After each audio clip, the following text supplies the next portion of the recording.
Well, go ahead, James. I've got nothing. It's all you. Talk about, yeah, we didn't listen to the CBC. We voted today. It's still legal, despite what the populist People's Party, might as well call it the populist,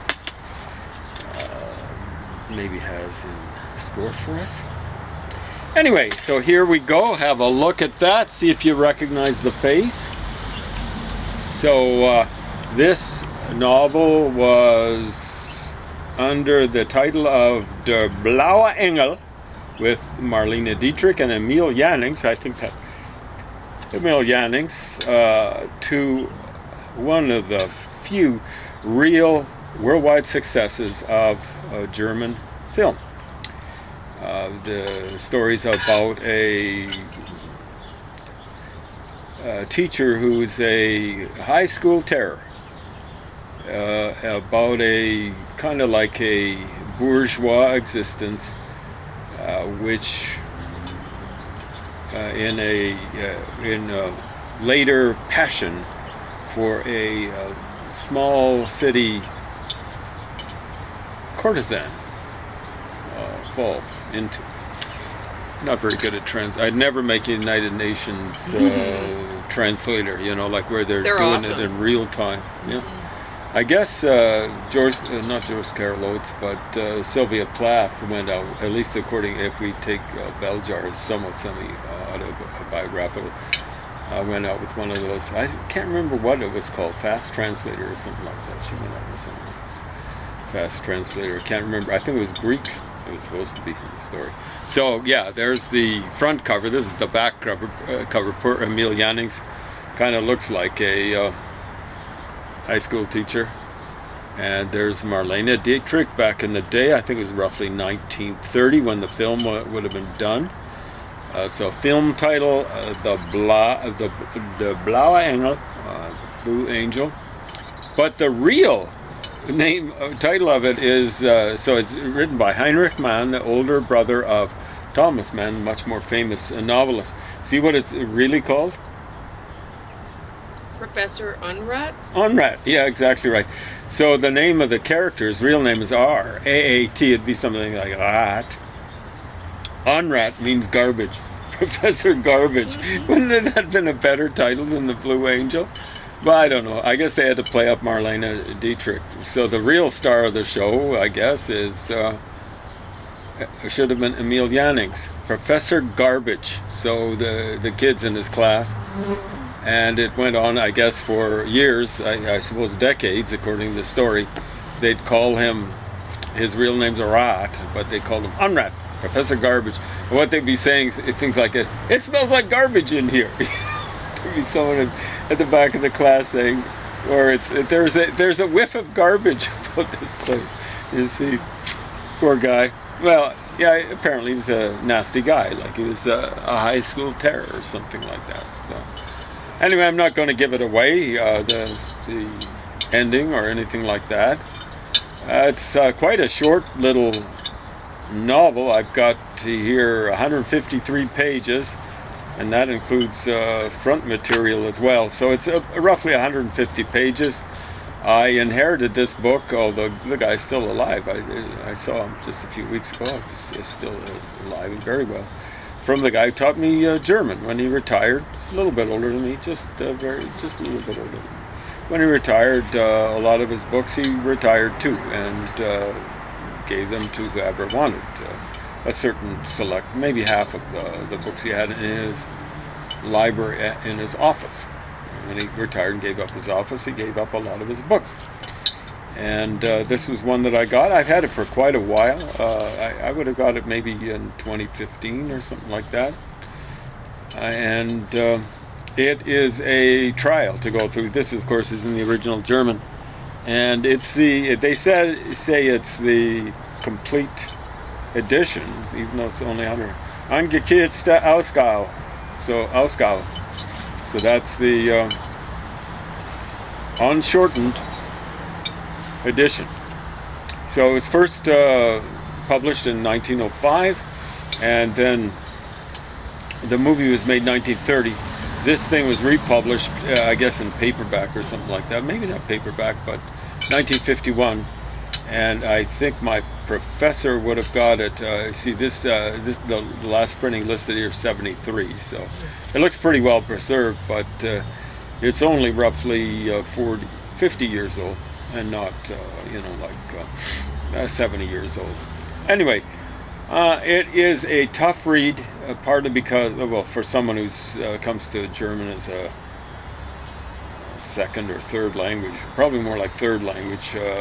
French I was introduced to even in elementary school. I think it was grade 5 when I was introduced to it. I was 1 year behind. I moved from Africa, and the kids in Calgary, where I was, took grade 5. They'd been introduced to it in grade 4, so they were a year ahead of me. And I would have caught up with and surpassed most of them. Some of them might have gone on to, major, for example, in French or something like that. More power to them. Anyway, so there's a fair amount of Plattdeutsch. Well, not really Plattdeutsch. That's what the Mennonites call their Plattdeutsch. We'll call it Plattdeutsch, but that's the hot German designation for its Low German. So there's some Low German in it. It probably isn't really hammered home the way it could be, but it's just difficult for someone who's raised themselves, as it were, on High German. The other thing is there's tons of idiom. We tend to think of his younger brother, Heinrich Mann's younger brother, Thomas Mann, as being probably the greater artist and stuff like that, but I find it not easy. Much easier to read his stuff in the original German than Heinrich Mann. Heinrich Mann just chucks in a lot of idioms, and you're going, these idioms don't make sense. Like you get A plus B doesn't equal A plus B. It equals C, and C is different from A plus B. That's the way idioms tend to be. You can't really figure out what they're from oftentimes when you just look at the component parts. So, like I haven't read actually that much German, but I am happy to say I've gone through Buddenbrooks in the original German, as well as, have I gone through it in the English? Yes, I have gone through it in the English as well. And I've gone through Magic Mountain, the Zauberberg, in both German and English. And I've gone through Remarkva. I'm not sure how you pronounce his how you pronounce his name. The guy who wrote All Quiet on the Western Front. I've gone through All Quiet on the Western Front in the German and the English. This one I haven't gone through the English. I'd find it interesting, I think, to help me out with the idioms if I go through back and forth. All the big German novels that I've read, I haven't done the bilingual thing, going back and forth, stuff like that. I basically don't have to. It would help out, but I was very disappointed in the English translation of Magic Mountain to find out how many, when I did check back and forth, to find out how many actual phrases had been left out. This is supposed to be the classic one. I was also interested, like I was helping out a professor of English with All Quiet on the Western Front. I was kind of disappointed. I think he sent me the classic translation or something like that into English. I go, well, no, that's bad translation.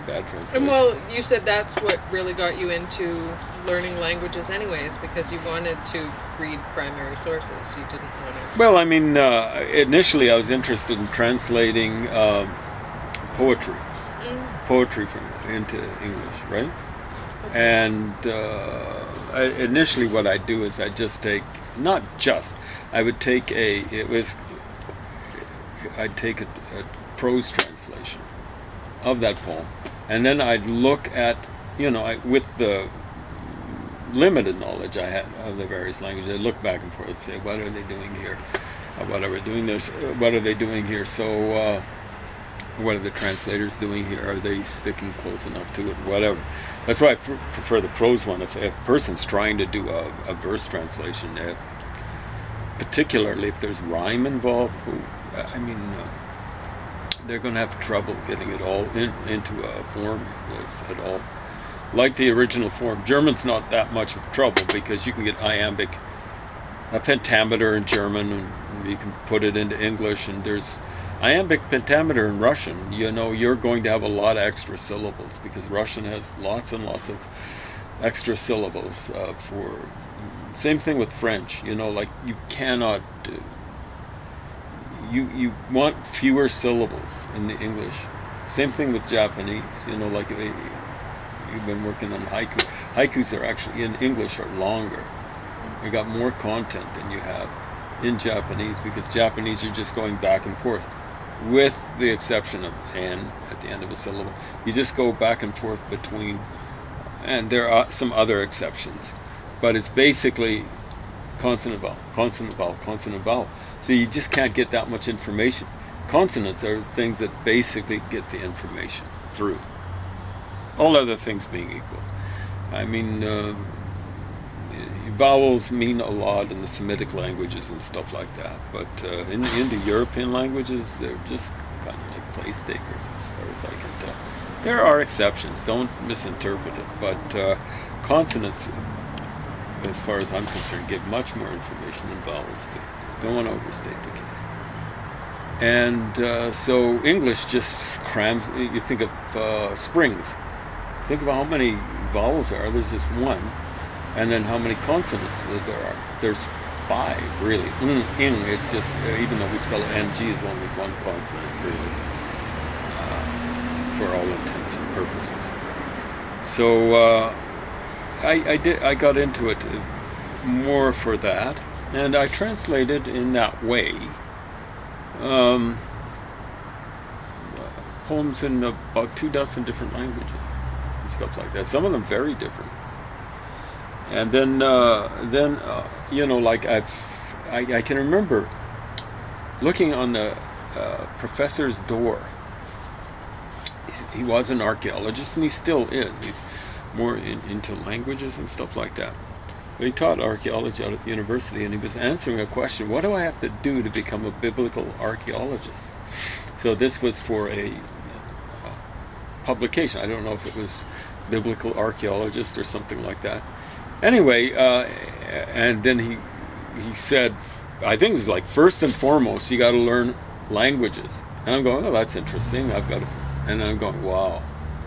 You know, like I'd already started my research and done a lot of it, but in order to be taken seriously, and actually it's helped me out with research. I mean, he was just listing off, you know, like it was Hebrew, and then it was Akkadian, which is Babylonian and Assyrian, Egyptian hieroglyphs, you know, so on and so forth. I think he would have said Aramaic, probably Ugaritic, and so on and so forth.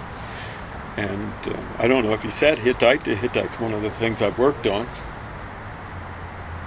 And has it been a help?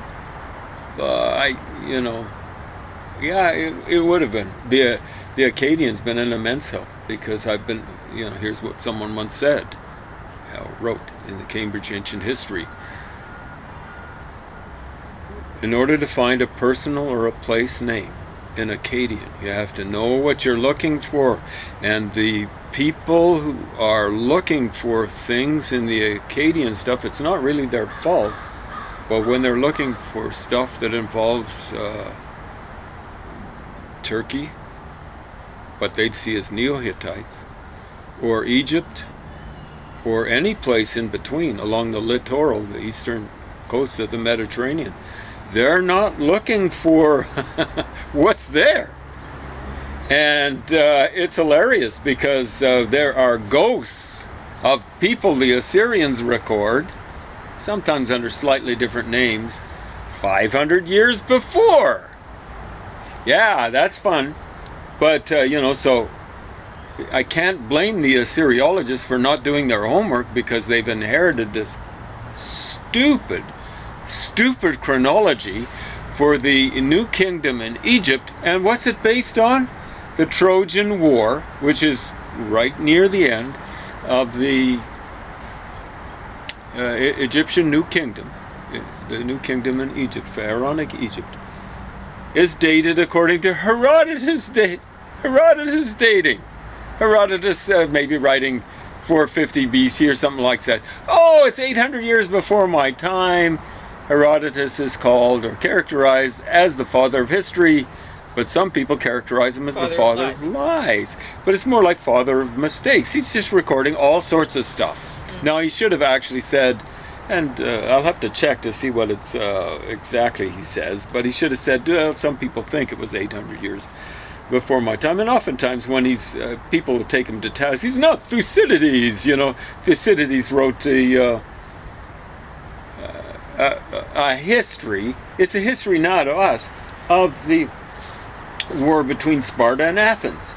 I don't think it gives all of it, because I think he cuts off around, it ended around 404 BC, and he cuts off, I think, around 411 BC. It's not a history, it's current news. He's living during that time.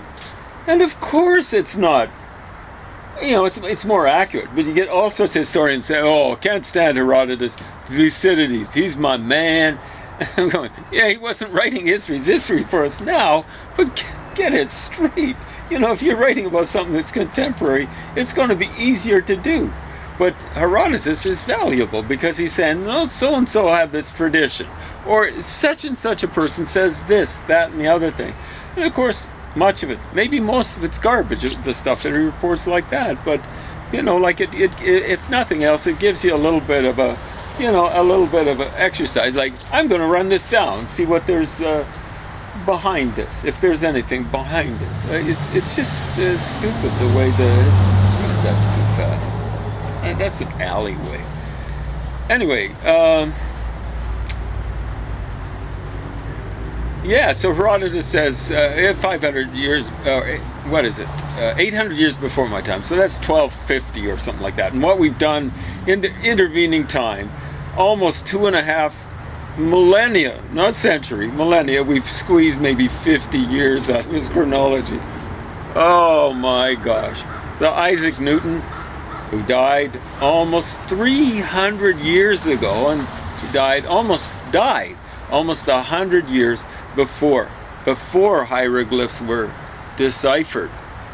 He died 1727, they were deciphered, we're told, in 1822. That's, by my calculations, 95 years. And he's saying there's 400 too many years in Egyptian chronology. And he's right, but only up to a point. It's actually almost 500 years. Oh, how can I say such a thing? Heresy. The Egyptologists are swallowing their teeth and their tongues after their teeth, or their tongues and then their teeth after their tongues. But you actually get the radiocarbon readings from King Tut's tomb. And, well, you'll find out that the raw readings don't indicate he lived around 1350 BC, as the Egyptologists would have it. Maybe even a little bit earlier. It's somewhere between 890 and 850 BC. There you go. So what the poor benighted carbon-14 experts did, one of the first things they did, I think it was the early to mid-50s, they go running off to the Egyptologists. You've got the gold standard for chronology for all the ancient world. Let us test some of your stuff. You see, they should have been testing not just the stuff, but the chronology. But what happens is they test out the stuff, they go back to the Egyptologists. I think they did it kind of blind. And they say, here's the dates for... No way, you young flunkies. You don't know what you're talking about. We don't care if Willard Libby, you young pup, you worked on the Manhattan Project and you helped get, you actually did something in real life. I mean, it wasn't creative, it was destructive, but you actually got something that worked. We don't have to get things to work because we're Egyptologists and we can read picture writing. Reading Egyptian, I say this often, and I'm going to say it again, reading hieroglyphs ain't like reading Chinese. It ain't like reading cuneiform. It comes with pictures. Egyptologists aren't nearly as smart as they would have you believe, and frankly, as smart as they think they are. But it's another case of intellectual dishonesty. They just aren't that smart. So what should have happened as soon as the carbon-14 readings came back to the Egyptologists and came out too young, is the carbon-14 experts should have said, hey, you dudes. They should have known. One of their predecessors was Isaac Newton. Isaac Newton was saying there's 400 too many years in Egyptian chronology. They should have said, hey, are you guys sure about it? Are you sure? You used to say that there were 5,000, that the Egyptian history started 5,000 BC or earlier. Now it's down to 3,000 BC. All of a sudden, 2,000 years just disappeared. And you're not supposed to notice that. And of course, the carbon-14 experts didn't know about it. But it's just, hey, like 1929 or thereabouts. They found some material in the Fertile Crescent in between Iraq and Egypt. And they're going, holy smokes, I hope no one's noticing, but we're going to have to take 200 years out of Egyptian chronology. And the funny thing is, this is in the Middle Kingdom. Those 200 years actually existed. They actually just smunched it up like that. Hope no one noticed. No one noticed. I notice when I'm going back and looking at that. That's almost 100 years ago, but it's relatively modern times. The Middle Kingdom was 200 years long. I'm not the kind of guy who's just going to chop chronologies just to make it fit the biblical stuff or whatever, like so many people have done since Emanuel Velikovsky. I'm looking at the real thing. I cut Egyptian chronology at the end of the New Kingdom. I cut it a little bit. It's not so much cutting, it's just like squashing it down.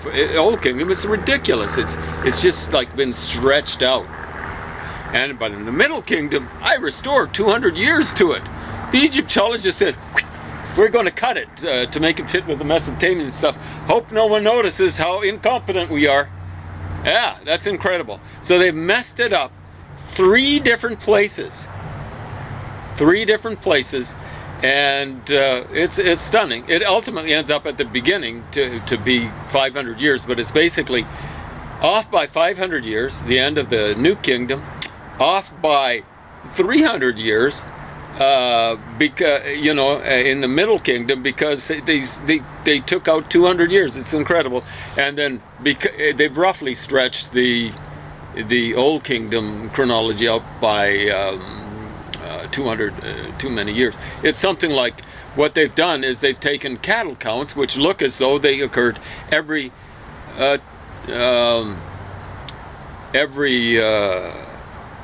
2 years, and they're saying, how does it work out? They've got 2 cattle counts, and they're saying, yeah, they're occurring every 2 years, but sometimes they occurred every year. And so they're going, yeah, that's it.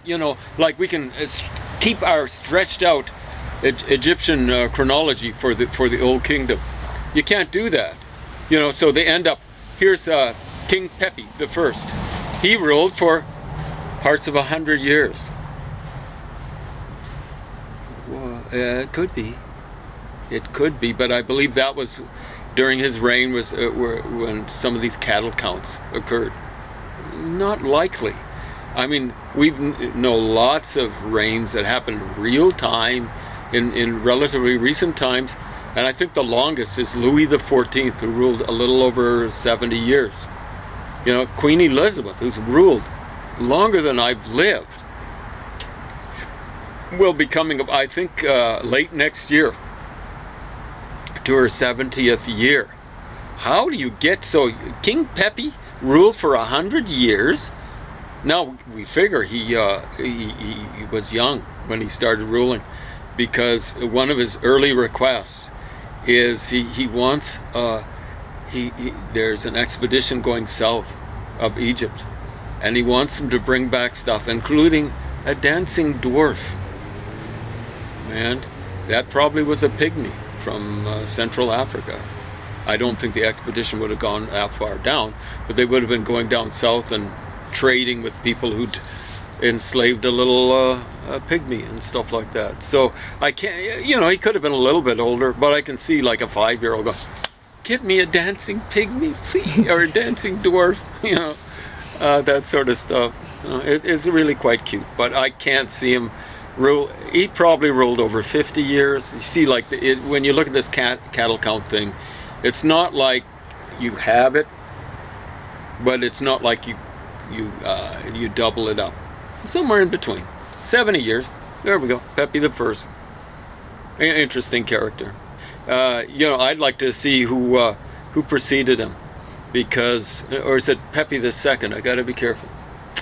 Anyway, because that's when when you look at, there is a Palmero list, and it has some of these early dynasties, including the 6th dynasty. And for some reason or other, they can't understand it. There's a line in between the 5th and the 6th dynasties. They don't understand it. That's when Narmer came in. It wasn't at the beginning. One of these days, I'll tell you where he came from. Narmer Za. His name's almost exactly. It's actually Narmer Za On. And you can find out where he came from, and you can actually find out, once you find out that, how to read Scorpion King. It is Serek An. Okay? You figure out who those two dudes were, where they came from. Just those names should give it to you.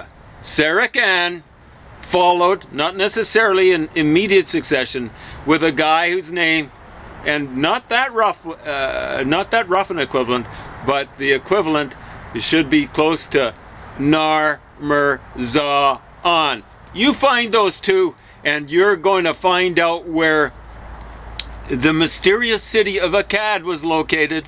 Okay? You'll not just general limits. You'll find the exact. It's been excavated, eh? And the name. I'm going to give you. Not the full name they read it, because they're not sure how to read it, but look for K-I-D. Look for it. That's Akkad in Sumerian. See, I've given it away there. You're really bad at it. Yeah? Yeah. But there you go. Find it.